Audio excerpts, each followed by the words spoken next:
No one expected Max Verstappen to stand on the podium at Interlagos. Starting from the pit lane with a car that had seemed lost during qualifying and suffering a puncture in the early laps, the weekend had all the hallmarks of a disaster. Yet at the very point where everything appeared broken, Verstappen reminded everyone why he is still regarded as Formula One's most dangerous driver. After dropping out in Q1 with no grip, Red Bull made a drastic call, replacing the entire Honda power unit package and altering the suspension setup under Parc Fermé. It meant only one thing: a pit lane start. A huge gamble, but one that transformed the weekend. From the back of the field, Verstappen charged through, slicing past cars with clinical aggression, managing his tyres with precision, even leading briefly before finishing third, a mere 4/10 behind Mercedes' Kimi Antonelli. Ahead of him, Lando Norris executed a near-perfect drive. Starting from pole, he managed 2 safety car periods and controlled the race with calm efficiency, eventually crossing the line 10 seconds clear of the field. His 7th victory of the season extended his championship lead to 24 points over Oscar Piastri, who again stumbled. The Australian locked up at the restart, hit Antonelli, and bounced the Mercedes into Charles Leclerc's Ferrari, forcing Leclerc's retirement and earning himself a 10-second penalty. Verstappen, 49 points adrift with 3 rounds to go, looked anything but beaten. His relentless overtaking, the pace he found on fresh softs in the final stint, and the composure with which Red Bull had taken enormous technical risks all sent a clear message to McLaren. The reigning champion hasn't surrendered. And by Sunday night, the verdict was unanimous. European media hailed it as one of the drives of the season. Marca wrote, "Verstappen continues to prove he's the best in the world, undisputedly."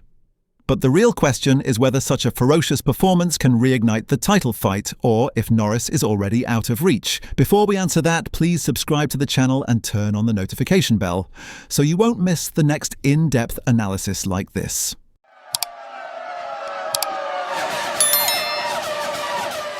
The story began on Saturday when Verstappen's RB21 looked utterly out of rhythm. He complained of having no grip and of being forced to massively underdrive. Red Bull's new floor, introduced in Mexico, hadn't cured the car's unpredictable balance over Interlagos' bumpy middle sector. When both Verstappen and Yuki Tsunoda were eliminated in Q1, it marked Red Bull's first double exit from the opening segment of qualifying since 2006. For a team accustomed to dictating pace, it was humiliation. Team principal Laurent Mekies later admitted they had been lost. "We were not happy with where the car was in terms of balance and driver feeling after the sprint race," he said. "Nobody wanted to settle for a sub-optimal car. We took the risk. It didn't work in qualifying, but that's the way we go racing." The risk came overnight. Red Bull installed a brand new internal combustion engine, turbo, both MGUS, energy store and control electronics, exceeding all seasonal allocations. They also changed suspension geometry, forcing a pit lane start, but it gave Verstappen a car he could finally trust. When the race began, chaos erupted almost instantly. Gabriel Bortoletto's crash brought out an early safety car, and on the restart, Piastri's ambitious move triggered contact with Antonelli and Leclerc. The collision reshuffled the order and gifted Norris breathing space out front. Verstappen, meanwhile, made rapid progress through traffic, up to 13th before picking up debris and suffering a puncture. Another trip to the pits dropped him to the back again. It could have ended there. Yet once switched to the medium tyre, Verstappen's rhythm changed. The car came alive.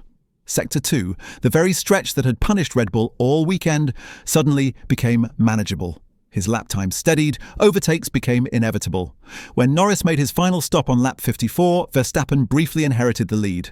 Over team radio, engineer Gianpiero Lambiase informed him, "You're P1. Verstappen chuckled. "Not bad." He didn't stay there long. Tyre wear and strategy dictated otherwise. But even finishing 10 seconds from Norris after starting in the pit lane was remarkable. Antonelli, under immense pressure on worn mediums, admitted later, "When Max did his last pit stop and Bono told me the gap, I thought I might be in trouble." He was just 9 seconds behind on new softs. Those final laps were way too stressful. The rookie hung on by 4/10 at the flag, the finest result of his young career. "He did an amazing job," Antonelli said of Verstappen. "He was sensational." From the Red Bull pit wall, Mekies echoed that sentiment. "Credit to Max for the sensational drive," he said. "He won last year here from 16 pesos in the wet. This was as sensational as that, to bring it to P3 from the pit lane in a dry, relatively uneventful race." For Verstappen, it was vindication after a season of inconsistency. He admitted, "We gave away too many points from the beginning until the middle of the season. It's too many points to really have a proper chance now, but we'll keep trying to have these highlights." His total of 341 points leaves him mathematically in contention, but realistically dependent on miracles. Yet if form matters more than mathematics, McLaren can't relax. Because under the chaos of São Paulo lay another truth. Red Bull's willingness to abandon conservatism might be their way back. Mekis called it part of the team's DNA. "We take risks because if we don't think we'll be able to win." He explained that Red Bull's narrow setup window makes it easy to lose balance when circuits are uneven, yet the team had finally found the window on Sunday. The car was alive today. That's what matters. Lando Norris recognised that danger. After his flawless weekend, pole, sprint win and Grand Prix victory, he still sounded wary. "Seeing how quick Max was today, I'm pretty disappointed we weren't quicker," he admitted. "That's where my mind is at the minute." It was an honest reflection from a driver who knows momentum can shift fast. Momentum certainly has before. 7 races ago, after Zandvoort, Piastri led the championship by 34 points and looked unshakable. Since then, his campaign has unravelled. 6 significant mistakes in 5 Grands Prix, culminating in another penalty here. Norris's steady climb, the tightening discipline and Verstappen's rediscovered aggression have changed the complexion of the season entirely. In São Paulo, the gap between triumph and disaster was microscopic. Ferrari imploded. Leclerc eliminated, both cars failing to score, dropping them behind Red Bull in the constructors' standings. Mercedes, meanwhile, capitalised with Antonelli's podium and George Russell's 4th place. Verstappen's podium also carried symbolic weight. It recalled last year's wet weather win from 17th, but this one, in dry conditions and without external chaos, was arguably purer. No strategy fluke, no attrition advantage, just relentless pace and execution. BBC Sport captured it neatly. Norris had a champion's weekend, but Verstappen shone brightest. International reaction followed the same tone. La Gazzetta dello Sport gave Verstappen 8.5 out of 10. A monster, his usual grit, speed and spectacular overtakes.